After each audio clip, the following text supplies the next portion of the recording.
Well, hello everybody. It's gonna do a little bit of shooting today and gonna bring you guys along. I was kind of debating whether to do a video on my project today, but I thought, well, what the heck? I hope I got some good reloaders out there and can kind of relate to where I'm at. So what I'm shooting today is the Sako finnbear. You guys seen this? I did a video on it a couple weeks ago, but so this guy, just kind of a recap of what this is. It's Sako finnbear.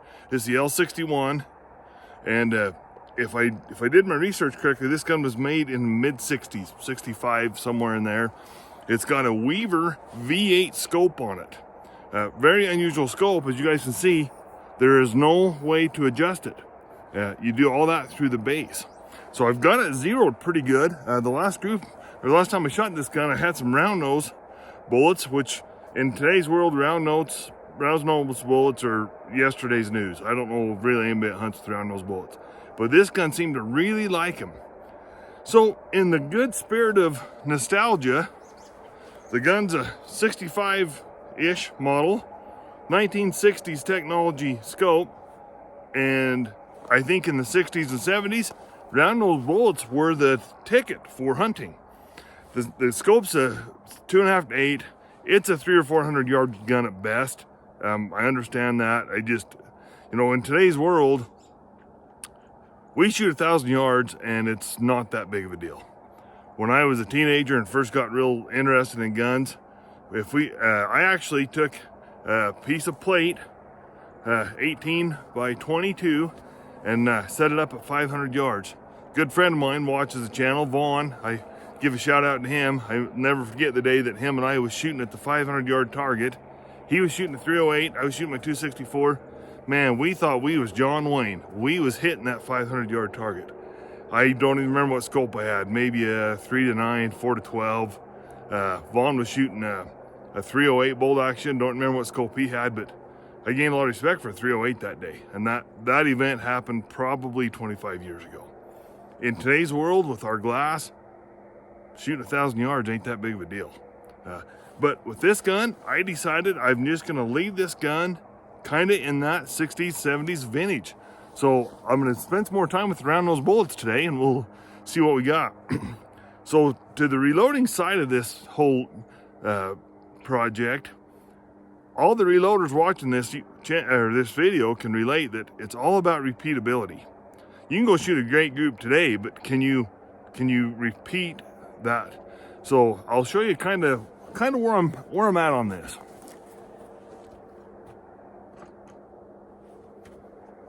So this box, come with the rifle, has some ammo on it. It's dated 1978, and it says 75 grains of 4831 powder. 4831 what? Hodgdon? IMR? Don't really know. So I almost feel like I'm starting at square one in a way. I've got a couple old books that have 338 data in it, and I have some IMR 4831. I'm not sure how the reloading world got so upside down to have accurate 4831, IMR 4831, and Hodgdon 4831, but they do, and they're all slightly different. Not huge, but slightly.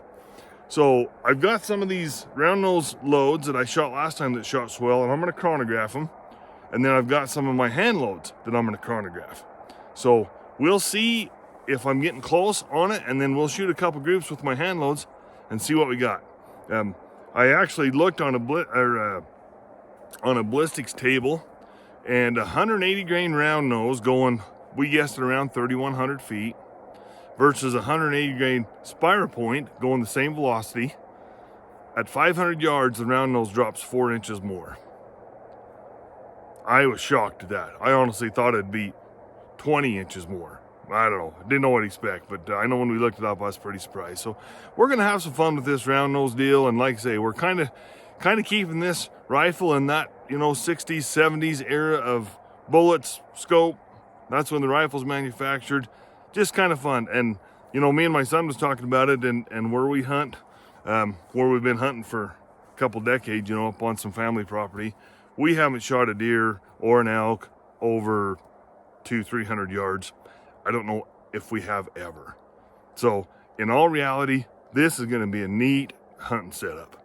Yeah, we have the other guns that will shoot longer range, but I feel like that with this gun, this is just going to be my hunting rig for a while. So anyway, we'll do some chronographing and see what we come up with.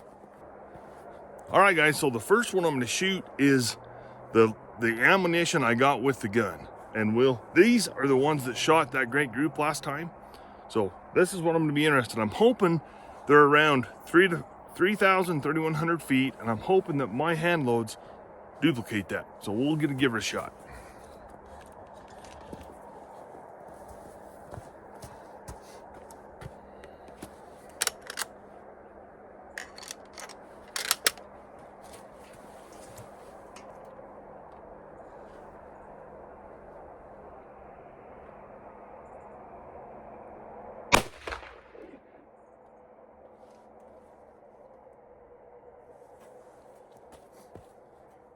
All right, guys, I'm a little shocked. That is showing 28.33.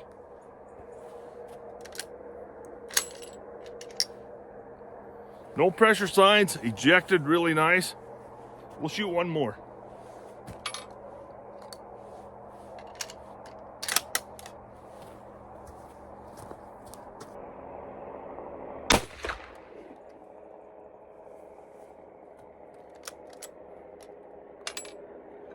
All right, guys, that one gave me an error code, so I'm gonna shoot one more.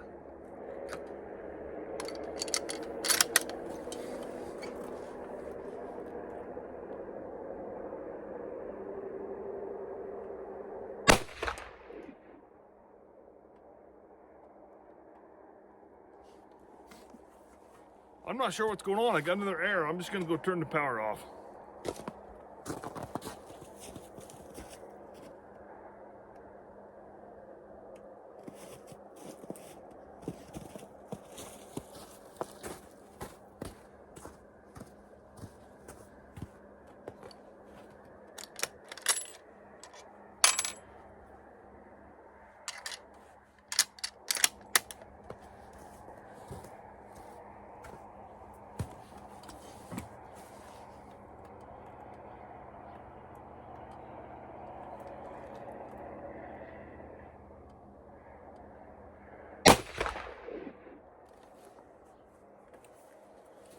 All right, we got a good reading on that one. It's showing 28.04.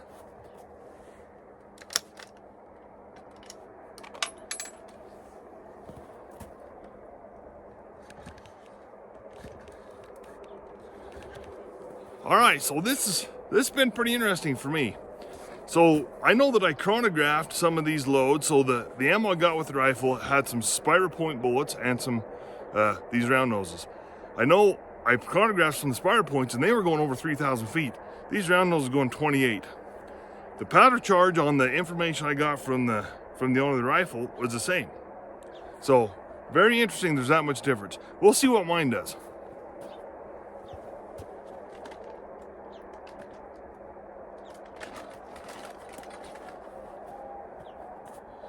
So these are Hornady 180 grain, what I would call a plain Jane bullet interlocks, flat base. So.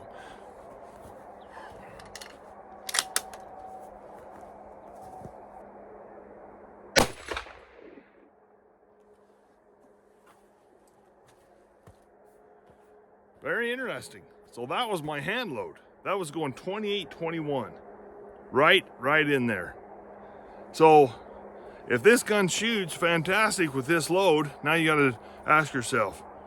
I think it's a mild load. We're essentially shooting a 30-06 at that point. Maybe a little better. I'd have to look. I don't load 30-06, but anyway. So then you ask yourself, is it worth another 100 or 200 feet per second to bump up the powder charge? Think that very mild. I know on the reloading data, the velocity advertised is, for this load, I think around 3,000 feet. So I think we're mild. I don't know. We'll shoot it on paper and see what kind of groups we get. All right, guys, we're gonna shoot a 3-shot group on paper. And so these are my hand loads. So what I'm trying to do is duplicate essentially the factor or the ammo I got from the rifle owner on this one. Like I say, shot, I think if you guys seen the first video, you seen these round noses actually shot a little bit better group than the spider points did last time. But I mean, 180 grain bullet going 2,800 feet. I hurried and looked it up here in between shots on the camera that 30-06 is about 2,700. So this is a little bit of a gain over 30-06. Not quite a 300 Win Mag, not quite the recoil either. So anyway, we'll shoot three shots on the paper and see how it looks.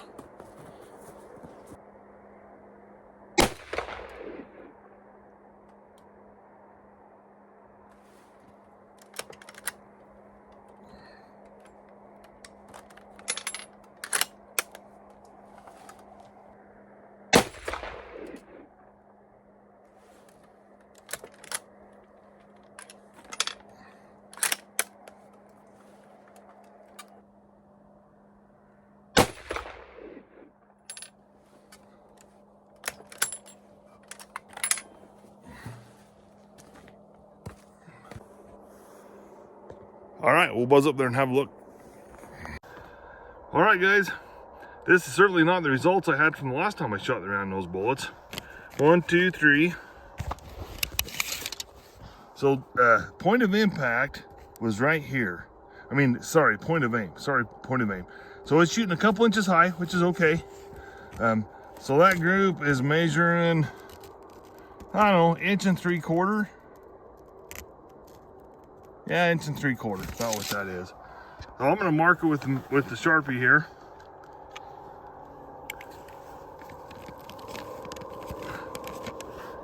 So got them marked. All right, guys, well, I'm gonna shoot another 3-shot group with it.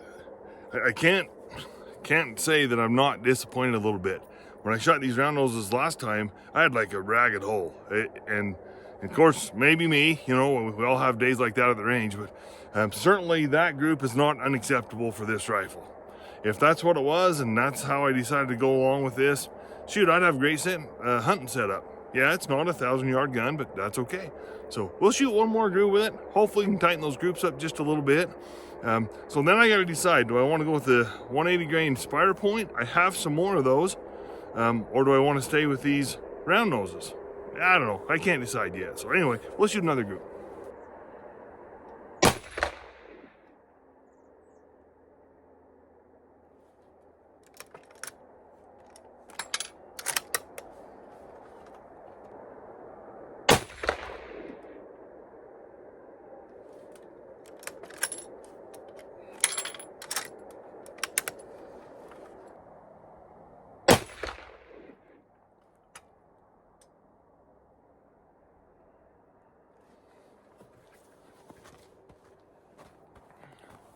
All right, guys, let's go have a look. Well, all right, guys, the group certainly didn't get any better. So I got 1, 2, 3.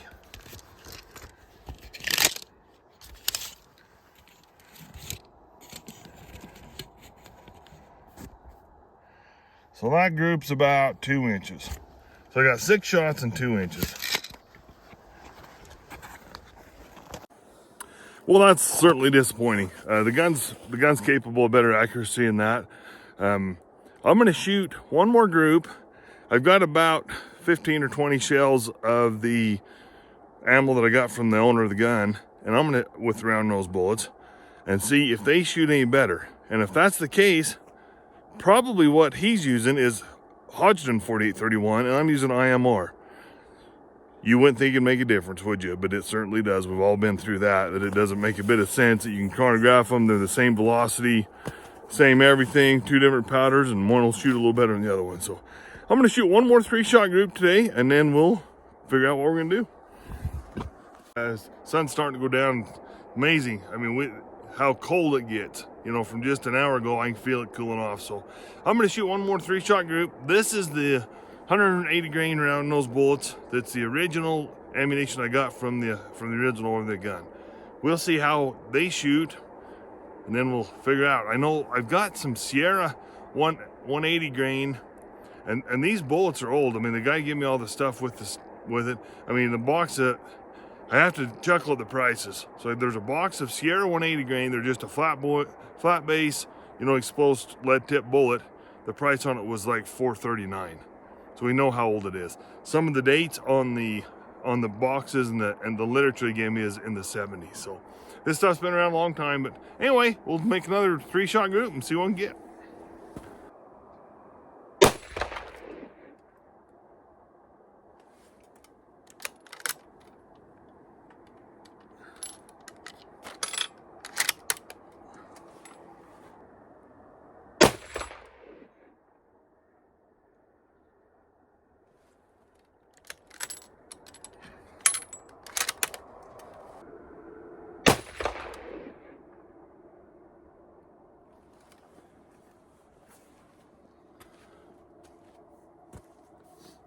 All right, let's go have a look. So all right guys, this is 3 shots here. You can see the point of impact is about exactly the same. I was aiming right here. So the point of impact, I'm a little bit left, a couple inches high, which don't bother me at all. About the same group. Yeah, see, that's about 2 inches. Not quite, maybe it's 2 inches and 3/4. So anyway. Well, I think we should wrap this up for today. It's starting to run out of daylight, like I mentioned a little bit earlier. But, you know, I'm just not having a great day with it. That's the same box I pulled them out of that I shot that awesome group last time. And maybe I'm just having a little bit of off day. Maybe that was just a one-off on that, you know, 1/2-inch group or whatever I shot with it, you know, a couple weeks ago. But anyway, I'm not sure that I'm satisfied with this, honestly. I've got quite a bit of 30 caliber stuff. I got some 180 grain Sierras. I got some 165 grain Sierra Game Kings. I got about 3 pounds of the IMR 4831, which is in my books about the only powder that I have that for the data that's out there. You know, there's other powders, Mag Pro or some modern powders. There's just not much data for that stuff. So I think I'm going to keep playing with it. I've got enough stuff in stock right now. Of course, anybody in the reloading world knows what kind of availability things are, but I've got enough to keep playing with it. You know, a 165 grain bullet in this gun would be okay too. I've got, you know, probably close to, I don't know, 50 or so 180 grains left. So I'm going to keep playing with them a little bit and just see. I think the gun's got better accuracy potential than this. But you know what? If it truly doesn't, I'm not going to beat myself up. I think the gun, accuracy-wise, it's probably the optic more than anything. But if it's a 2-inch gun, it is what it is. I'm just going to hunt with it, know that I got some limitations on range. But I don't know. I just feel like the gun will shoot better. So I'm going to keep playing with it. But we'll wrap it up for today. Thanks for watching, everybody. Please subscribe.